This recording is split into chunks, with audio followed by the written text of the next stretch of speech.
오늘 아침 우리에게 주시는 하나님의 말씀은 마태복음 4장 12절로 16절까지 말씀입니다. 신약 성경 사면 마태복음 4장 12절로 16절까지 말씀을 제가 봉독하도록 하겠습니다. 이 기록된 계시의 말씀을 봉독할 때에 지금도 살아계셔서 우리 각 사람 심령 안에 실체로 거하시는 주님의 음성을 친히 들으시기 바랍니다.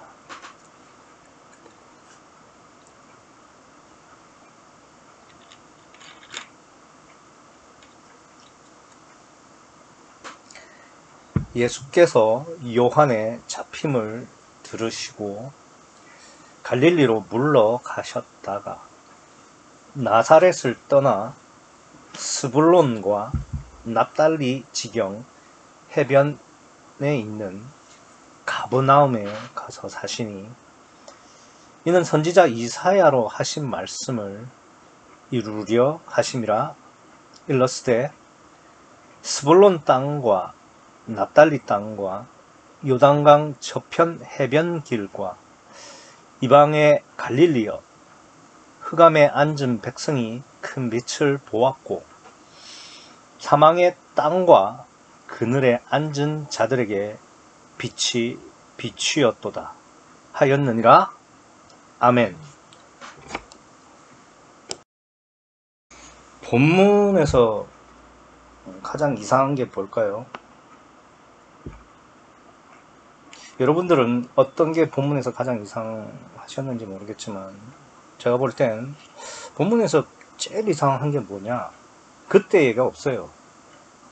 지금까지 보면 그때에, 이때에, 그때에 계속 나오는데 오늘 본문은 그때가 없습니다. 왜 그때가 없느냐? 오늘 본문부터는 다른 이야기를 하시겠다는 말씀이죠.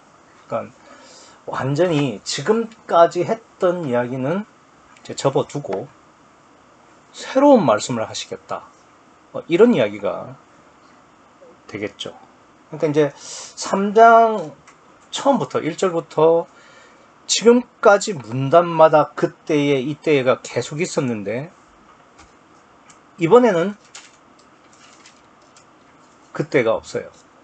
그러면서 지금 문단이 나뉘어져 있죠. 이것은 오늘 본문부터는 새로운 로고스, 새로운 말씀을 하시겠다라는 하나님의 의지 표명이신 거죠. 그래서 그러니까 2장 끝에서부터 이 4장 11절까지의 앞달락까지 모든 선지자가 예언한 예언의 결론이, 그러니까 나사렛 사람 메시아였고 그 메시아는 어떤 존재냐? 육은 사람, 그 안에는 성령이 계시는 그러한 존재다라고 선지자들이 지금까지 예언을 했다는 이야기죠. 그런데 그 육을 입은 나사렛 사람인 메시아마저도 육을 부인해야 했기 때문에 우리가 앞단락에서 보신 것처럼 이제 광야에서, 유대 광야에서 40일의 금식과 마귀의 시험을 받았습니다. 그래서 앞단락까지는 나사렛 사람은 육체를 입고 있고 그 안에 성령이 계신 분이고 그분이 메시아인데 메시아시라도 육체는 완전히 부인되어져야 하고 오직 성령이어야만 한다는 것에 초점이 맞추어서 11절까지 정리가 된 거예요. 그러니까 메시아의 정체성, 메시아라도 육체는 부인되어져야 한다, 오직 성령이어야 한다. 이것이 압달라까지의 내용이 되겠습니다. 그리고 오늘 본문이 이제 그리고가 없이 시작이 되는 건데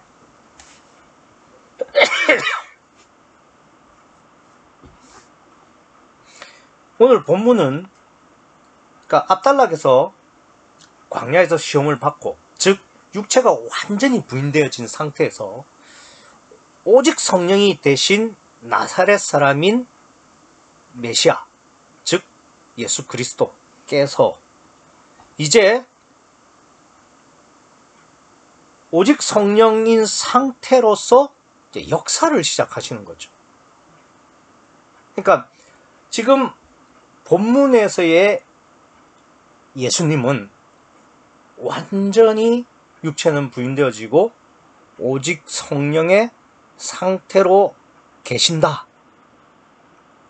그렇게 지금 이야기가 시작되고 있다.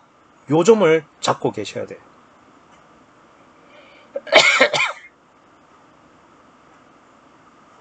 그런데 12절을 보시면 이렇죠.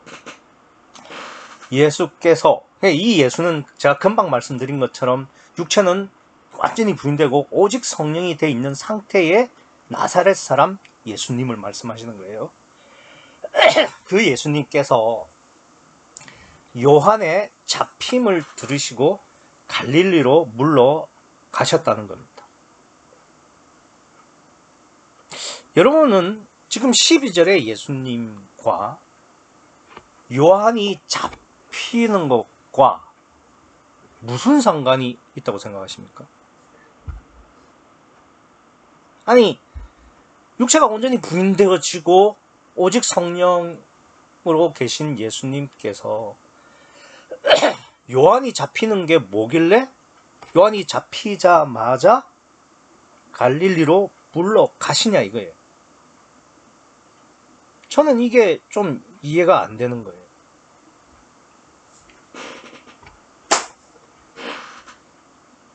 그냥 요한이 잡힌 다음에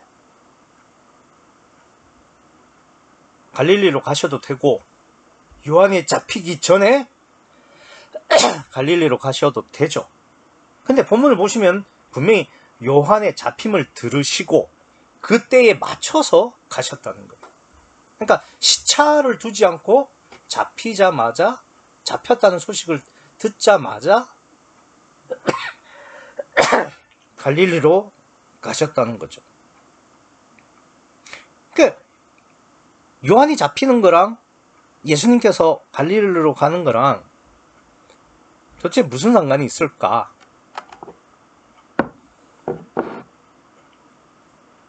요 점을 우리가 알아야 되는데, 요건 조금 있다가 우리가 생각하기로 하고, 그러면 육체가 부인되어지고 오직 성령이 된 나사렛 사람 메시아, 오늘 12절의 예수는 왜 갈릴리로 가셔야 될까요? 갈릴리로 갈 수도 있고, 아니면 애굽으로 갈 수도 있고, 그렇잖아요. 아니면 다시스로 가실 수도 있죠. 근데 하필이면 왜 꼭 갈릴리로 가셔야 되냐 이거죠. 예루살렘으로 가면 안 될까요? 이에 대한 답은 15절에 있습니다. 15절을 보시면 이렇죠. 스불론 땅과 납달리 땅과 요단강 저편 해변 길과 이방의 갈릴리요. 지금 본문에서는 이 갈릴리가 어떤 의미가 되느냐 하면은 이방 땅이라는 이야기입니다. 다른 데서는 그렇다는 이야기가 아니라 본문에서는 그렇다는 거예요. 그러면 갈릴리는 왜 이방일까요? 버젓이 행정구역상으로도 또 비록 분봉왕 헤롯 일가에 의해서 다스려지고는 있지만은 어쨌든 이스라엘의 영토예요. 이방이 아니라 이거예요. 그런데 왜 갈릴리를 이방이라고 하느냐 이 말이에요. 만약에 갈릴리가 왜 이방인지를 알지 못하면은 본문도 해석은 거의 불가능하다고 볼 수 있겠죠. 그러면 갈릴리가 왜 이방이냐? 이 점은 우리가 우선은 물리적으로 좀 먼저 파악을 하고 그 다음 영적 의미를 더해서 제가 설명을 드리도록 하겠습니다. 그러나 오늘 본문 말씀처럼 예수님은 요한이 잡힘을 들으신 다음에 반드시 갈릴리로 가셔야 합니다. 다른 데로 가시면 안 돼요. 뭐 예루살렘도 안 되고 다시스도 안 되고 애굽도 안 돼요. 반드시 갈릴리로 가셔야 합니다. 갈릴리는 이스라엘의 최북단이에요.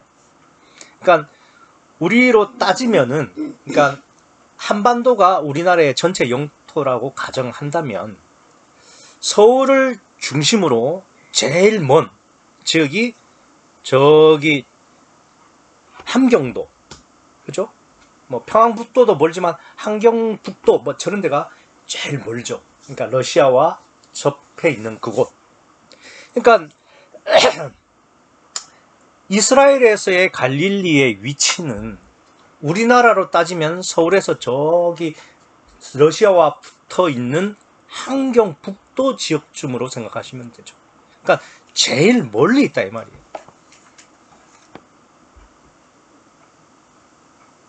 우리나라는 서울이, 그러니까 우리나라의 거의 뭐 딱 중앙은 아니지만, 한반도 전체로 봤을 때 딱 중앙은 아니지만 그래도 중앙에 위치하고 있죠. 근데 이스라엘은 예루살렘이 어디쯤 붙어 있느냐면은, 그러니까 대구 정도에 붙어 있어요. 우리나라 전체 한반도로 본다면은 대구에서 약간 서쪽으로 수평 이동하면 그쯤에 있어요. 그러니까 서울에서 함경도보다 그 예루살렘에서 갈릴리가 절대거리 말고 비율로는 좀 더 먼 거죠. 서울에서 함경북도보다는. 어쨌든 이 그러니까 갈릴리가 이스라엘에서는 가장 먼 곳인데, 그럼 멀다고 해서 다 이방이 되는 거냐? 아니잖아요. 예컨대 서울에서 부산은 우리나라 남한에서는 아마 제일 먼 지역 중에 하나일 거예요. 그런데도 부산이 뭐 이방이라고 할 수 있나요? 부산 대도시잖아요. 그런데 왜 그러면은 이 예루살렘에서 가장 먼 갈릴리를 이방으로 말하느냐? 왜 그럴까요?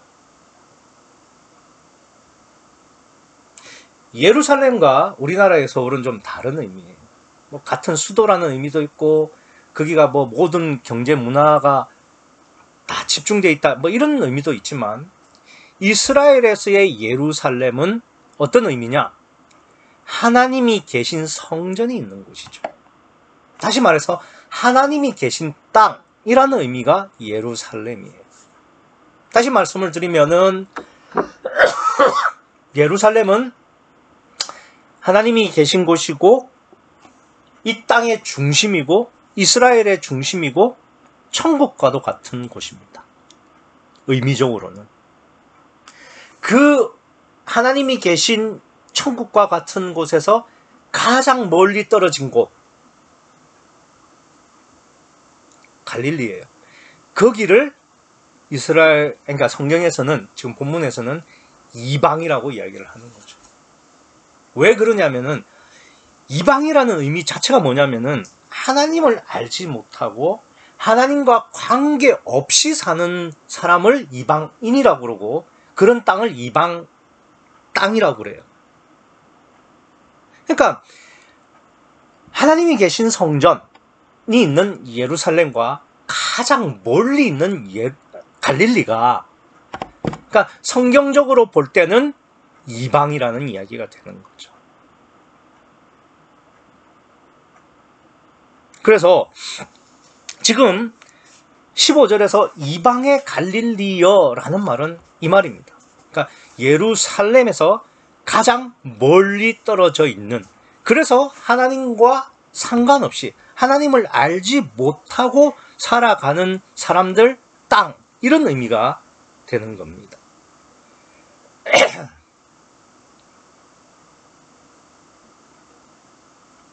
그러면 왜 예수님은,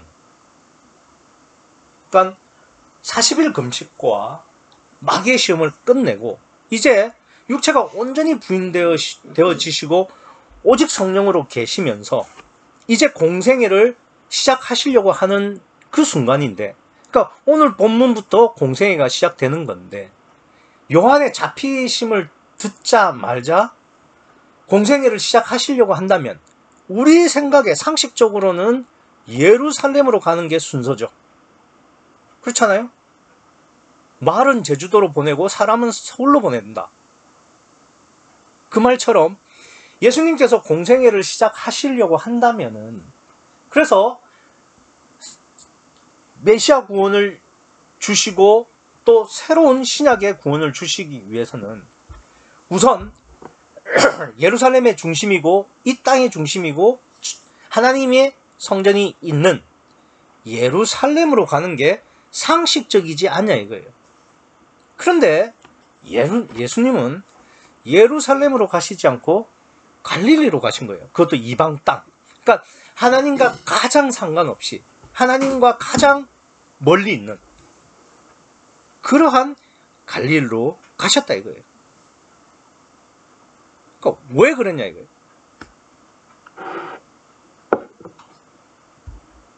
그래서 우리가 오늘 본문에서 이때가 없다고 그랬잖아요. 그러니까 이때 앞에까지 이때는 예수님이 사생애, 그러니까 공생애를 준비하시기 위해서 예수님을 위해서 사신 기간이고, 오늘 본문은 이때가 없기 때문에 전혀 다른 이야기를 시작하신다. 즉 육체가 온전히 부인되어지시고 오직 성령이 되신 나사렛 사람 메시아이신 예수님께서 이제 사생애가 아닌 공생애를 시작하시는데, 그 공생애의 첫 사역이, 첫 사건이 뭐냐? 갈릴리로 가시는 거예요. 예루살렘도 아니고 갈릴리로 가시는 거예요.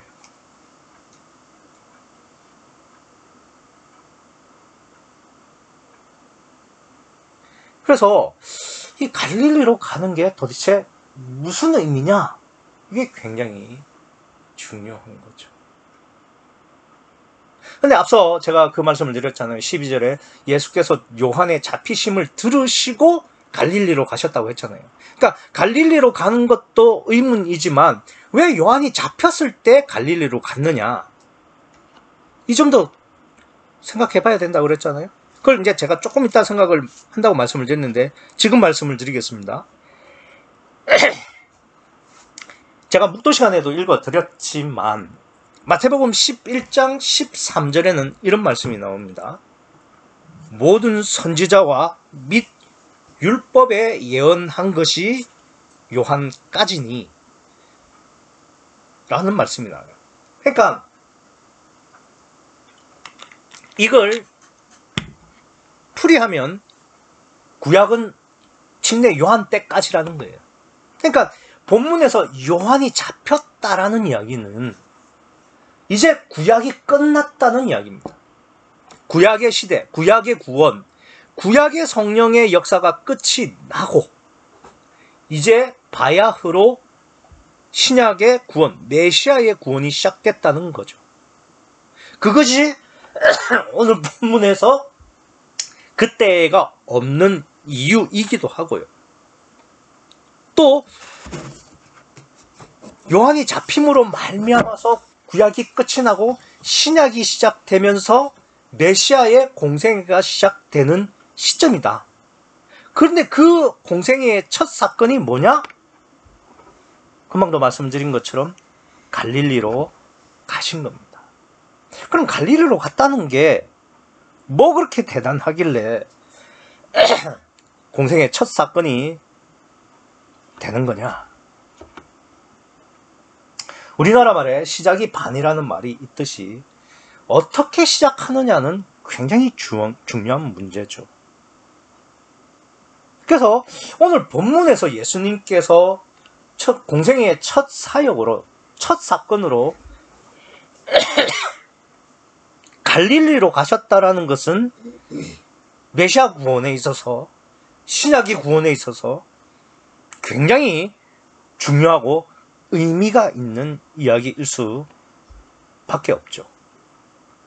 앞서 말씀을 드린 것처럼 예수님께서 예루살렘에 가셔가지고 대제사장들을 엎으시고 또 서기관과 바리새인들을 신학적으로 꼼짝 못하게 하시고 또 표적과 이적을 통해서 많은 사람들에게 메시아이심을 알리셔서 메시아 구원을 하루라도 빨리 이루시는 게 성부 하나님의 소원이시기도 하고 우리 입장에서도 유익한 거 아니겠습니까?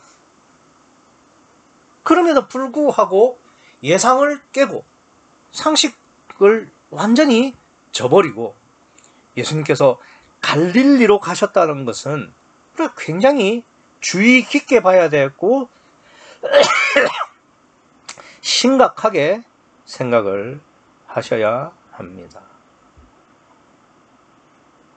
성경은 늘 모순을 말하죠. 그리고 그 모순은 반드시 영적 사실을 말씀하게 되어 있습니다.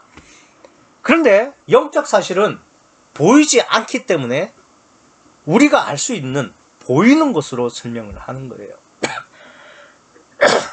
그래서 예수님께서 지금 갈릴리로 가시는 것, 이게 모순적이고 상식적이지 않은데 그 상식적이지 않은 것을 지금 보이게 설명을 하셨고, 그리고 이 예수님께서 갈릴리로 가신 이것에 대한 의미를 이제부터 우리가 정확하게 분별을 해내야 되는 겁니다. 예수님께서 요한의 잡히심을 들으시고 12절에 갈릴리로 물러나셨다가 그 나사렛이라는 곳으로 가셔서 사시다가, 그러니까 갈릴리 안에 있는 나사렛에서 사시다가 나사렛마저 떠나셔서, 그러니까 스불론과 납달리 지경의 해변가에 있는, 그러니까 이 해변이라는 곳은 갈릴리 호수예요. 근데 갈릴리 호수가 실제로 크기도 하고 그곳 사람들은 갈릴리를 호수라고 하지 않고 바다라고 합니다. 그래서 뭐 여기서도 바다라고 기록이 되어 있고 해변. 그리고 이제 이 그 갈릴리 호수가 그러니까 스불론과 납달리 지경에 걸쳐 있기 때문에 이렇게 스불론 땅과 납달리 땅이라고 이야기를 하는 거죠. 제가 앞서 말씀을 드렸듯이 갈릴리는 이스라엘의 최북단이고 이스라엘 특성상 예루살렘을 기준해서 남쪽보다 북쪽이 더 멀다고 말씀을 드렸습니다. 예루살렘이 남쪽으로 좀 치우쳐져 있어요. 그리고 예루살렘은 하나님의 성전이 있는 이스라엘의 중심이고 세상의 중심이고 천국을 의미한다고 말씀을 드렸죠. 그래서 하나님과 가장 멀리 있는, 그러니까 하나님과 가장 상관이 없는 거리에 있는 그 갈릴리를 이방으로 지금 성경은 상징화시켰다. 그러니까 그런 의미를 부여했다. 이렇게 제가 말씀을 드렸습니다. 그러니까 이런 영적 베이스를 깔고 지금 40일 금식을 마친 후에 육이 온전히 부인된 상태에서 오직 성령의 이 예수님께서 요한이 잡히자마자, 즉 구약이 끝나자마자 갈릴리 가버나움으로 가신 것은 신약에서의 메시아 구원, 즉 공생애의 첫 시작으로 우리가 볼 수 있는 건데 이게 어떤 의미가 있는 거냐, 이 점을 우리가 아셔야 됩니다. 그런데 지금 예수님께서 갈릴리로 가셨고 지금 이제 가버나움에 계신데 지금 예수님은 지금 어느 상태냐면은 40일 금식 후에 육체가 온전히 부인되어지고 오직 성령의 상태라고 제가 말씀을 드렸습니다. 그러니까 예수님의 지금 상태는 좀 극단적으로 말씀을 드리면 이거예요. 이 성령에다가 육이라는 벽지를 발라놓은 상태, 즉 거의 성령이나 다름없이 지금 가버나움에 계시다는 거예요. 그래서 16절을 보시면 이렇죠. 흑암에 앉은 백성이, 그러니까 갈릴리가 이방 땅이니까 흑암의 땅이죠. 지금 예수님이 지금 가버나움에 계시는데 그 가버나움이 이방 땅이라고 그랬고 흑암의 땅인데 거기에 있는 백성이 큰 빛, 그러니까 성령을 보았고 사망의 땅과 그 그늘에 앉은 자들에게 빛이 빛이었다, 이 말입니다. 그러니까 예수님께서 육은 거의 없는 상태에서, 완전히 부인된 상태에서 성령으로 가버나움에 가셨는데 그게 이제 구약이 끝나고 신약의 구원이 시작되는 시작이고 공생의 시작이고, 그것을 지금 갈릴리에 있는 이방인들이 큰 빛으로 보았고 그 큰 빛이 비추어지기 시작했다. 즉 신약이 시작되었다는 것을 말씀하시는 거예요. 그러면 아까부터 우리가 생각을 하려고 했던, 그럼 갈릴리로 간 것은 도대체 왜냐? 앞서 제가 갈릴리가 왜 이방인지에 대해서는 계속해서 설명을 드렸죠, 그죠? 그래서 갈릴리는 하나님과 상관없이 하나님을 모르고 하나님을 거역해서 살아가는 그런 이방 땅이고 이방인이다, 그런 이야기를 말씀을 드렸어요. 그러면 이방이라는 말은, 이방인이라는 말은 어떤 의미가 있을까요? 그러니까 하나님과 상관없이 산다, 하나님을 모르고 산다, 그게 어떤 의미일까요? 우리는 이방이라고 하면은 뭐 나쁜 짓을 저지르고 또 짐승처럼 살아가는, 뭐 윤리 도덕도 없는 그러한 것으로 비하하기 쉽지만 그렇진 않죠. 이스라엘이 아니더라도 뭐 중국만 해도 뭐 도덕경이니 뭐 다 윤리서가 다 있어요. 그래도 예루살렘, 그러니까 이스라엘 입장에서는 중국은 이방이에요. 그러면 하나님을 모른다는 것, 하나님과 상관없이 살아간다는 것, 그게 어떤 의미냐? 창세기 6장 3절에서 보면은 하나님과 상관없이 살아가는, 그러니까 하나님을 모르고 하나님과 상관없이 살아가는 사람들을 창세기 6장 3절에서는 육체가 됨이라고 말씀합니다. 그러니까 이방이라는 말은 뭐 윤리 도덕적으로 잘못하고 또 무슨 짐승처럼 살아가는 그런 의미가 아니고 육체의 본능대로 사는, 그러니까 육이 전부인 육을 이방이라고 이야기를 하는 거예요.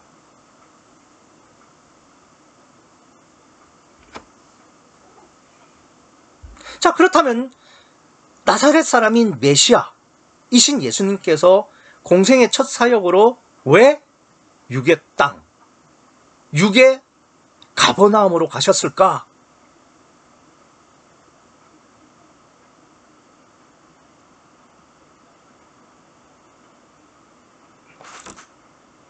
사도행전 1장 8절에 보면 이런 말씀이 나오죠. 오직 성령이 너희에게 임하시면 너희가 권능을 받고 예루살렘과 유대와 사마리아와 온 땅 끝까지 이르러 내 증인이 되리라. 이게 무슨 말입니까? 성령으로 거듭난 사람이 성령의 역사로 말미암아서, 그러니까 중심에서부터 밖으로 나가는 중심 교리를 말씀하시죠. 그런데 지금 오늘 본문은 그것의 반대 내용이죠. 그러니까 지금까지 구약의 구원으로 구원을 받았던 사람들이 이제 구약은 완전히 폐지가 되고 없어지고 사라지고 이제 메시아로 말미암은 메시아 구원을 받게 되는데, 즉 신약적 구원을 받게 되는데, 그 신약적 구원이 뭐냐? 우리 몸 밖에 있는 성령이 우리 육체를 통과해서 내 심령 안에 들어오시는 성령의 내주가 이제 메시아 구원이라는 것이고 신약의 구원이라는 것이에요. 그러니까 우리 몸 밖에서 우리의 심령 안으로 들어오시는, 지금까지는 없었던, 이제 예수님 메시아로부터 시작되는 이 메시아 구원의 첫 시작이 오늘 본문이라 이거예요. 이제 갈릴리, 그러니까 예루살렘에서 가장 먼 이방 땅 갈릴리에서 예수님께서 첫 공생애를 시작하셔서 끝내 어디로 가신다? 예루살렘으로 가신다 이거예요. 그래서 예수님께서 마지막에는 예루살렘에 가셔서 일주일을 보내시고 십자가에 달려 돌아가시는 겁니다. 그러니까 예수님의 공생애의 첫 시작을 이 이방 땅, 육이 전부인, 육으로만 되어 있는 갈릴리에 지금 서 계시는 거예요. 이걸 우리에게 좀 구체적으로 말을 하면 이런 거예요. 우리는 아담 이후로 모든 사람들은 하나님을 떠나 하나님과 상관없이 살아요. 이방으로 산다 이겁니다. 이방인으로 산다 이거예요. 그리고 이제 지금은 구약의 구원이 아니라 신약의 성령의 내주로 말미암은 구원을 얻는 신약의 시대입니다. 보혜사 시대고요. 그런데 그 보혜사가 어떻게 이제 우리를 구원하느냐? 우리의 몸 밖에 계시다가 우리 안에 실제로 들어오시는 거예요. 그걸 보이게 지금 설명하시는 것이 갈릴리로 가시는 겁니다.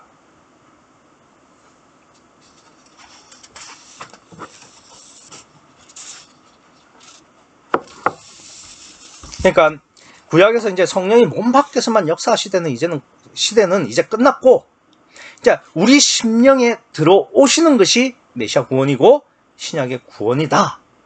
이것을 설명하시기 위해서 오늘 본문을 기록하시는 겁니다. 그러니까 아니 예수님의 공생의 첫 사역으로 갈릴리로 가는 게 뭔 그렇게 큰 의미가 있느냐, 이렇게 의아해 하실 게 아니라 예수님은 반드시 갈릴리로 가셔야 돼요. 가셔서 예루살렘으로 들어오셔야 된다 이겁니다. 그걸 보여주셔야만 신약의 구원이라는 것이 구약과는 다르게 성령이 내 중심에, 내 마음에 들어오시는 거구나 는 것을 이해할 수 있고, 그걸 우리가 물리적으로 보는 거죠.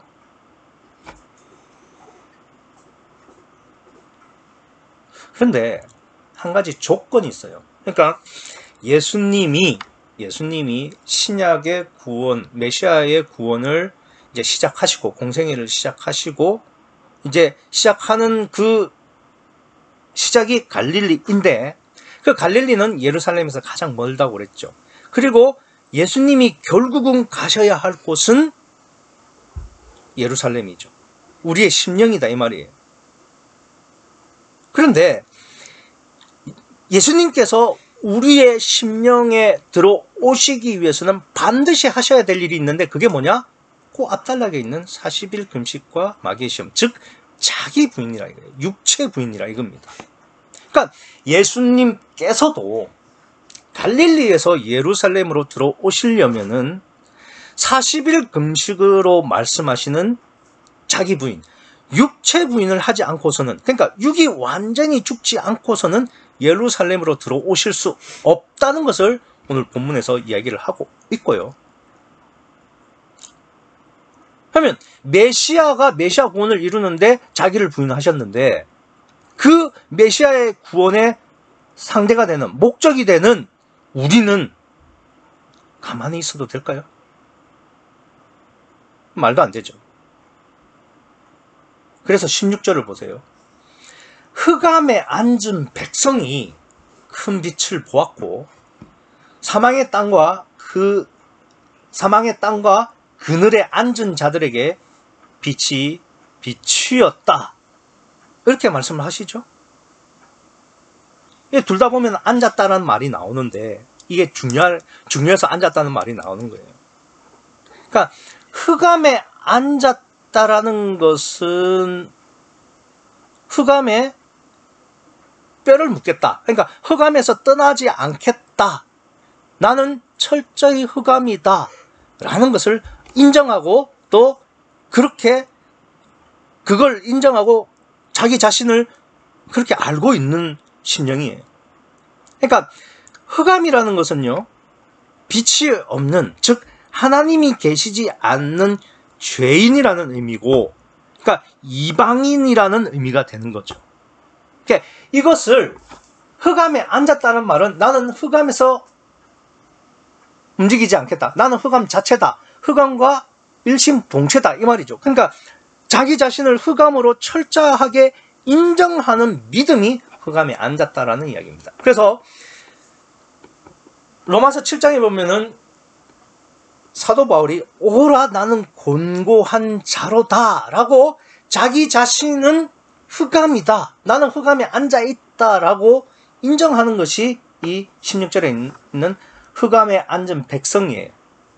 자기가 흑암인 줄 알고 그걸 인정하고 그걸 안타까이 여기는 심령. 그 심령이 어떻다고요? 큰 빛을 본다는 겁니다. 그러니까 예수님을 본다는 거죠. 조금 더 내가 구체적으로 말씀을 드릴게요.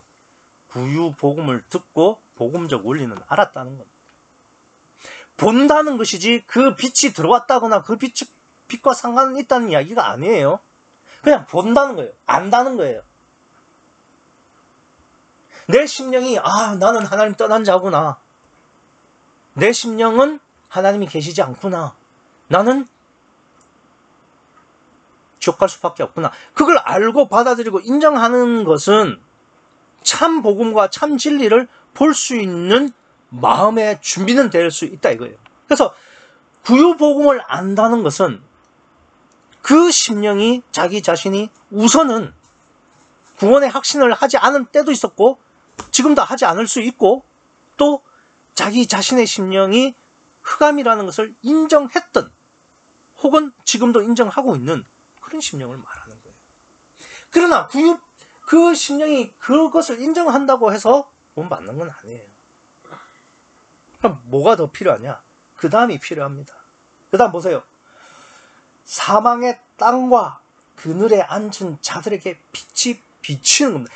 이때서부터 이제 성령이 역사를 하시는 겁니다. 그런데 성령이 역사하시기 위해서의 조건이 뭡니까? 사망의 땅에 앉는 거예요. 죽어야 된다고요.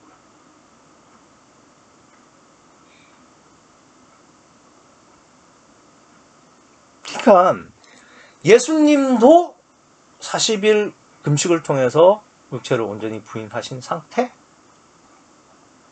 그 대상이 되는 사람도 사망의 땅에 앉아서 나는 자기가 죄인이라는 것을 이미 믿고 있고 거기에다가 플러스 자기의 육체가 죽기를 소원하는 심령, 그 둘이 합쳐져야 예루살렘에 성령이 들어가시는 임마누엘의 구원, 신약의 구원, 메시아의 구원을 이룰 수 있다 이 말이에요.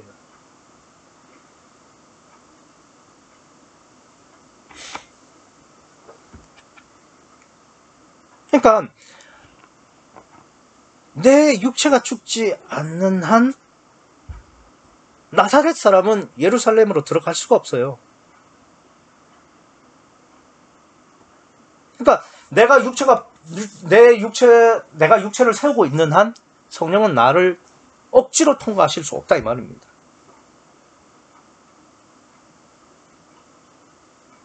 내가 육체를 위해서 산다면은 그건 하루하루를 의미 없이 보내는 겁니다.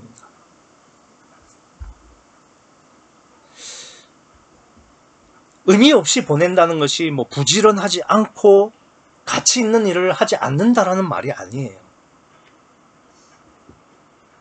늘 내가 육체를 부인하고 있느냐 아니면 세우고 있느냐에 대한 고민을 하셔야 한다는 거죠. 그래서 내 심령이 흑암인 줄을 알고 또 육체를 부인하기를 소원하는 그 심령만이 성령으로 보혜사로 성령으로 오신 그 성령이 내 심령에 들어오셔서 보혜사가 되셔서 내 마음의 중심의 주인이 되시는 임마누엘의 구원을 얻을 수 있다 이겁니다. 이미 예수님은 성령을 보내셨어요. 그리고 성령은 내 몸 밖에서 계시다 이 말입니다. 그리고 노크를 하시죠.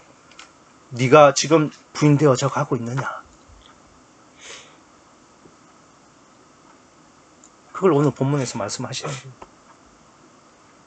순간순간 육체를 부인하기를 소원하셔서 주님을 내 몸 밖에 세워두지 마시고 육신의 시간 동안 예수님처럼 온전히 육을 부인하셔서 주님을 성령을 내 마음의 주인으로 보혜사로 영접해 드리시는 여러분과 제가 되기를 간절히 소원합니다. 기도하시겠습니다.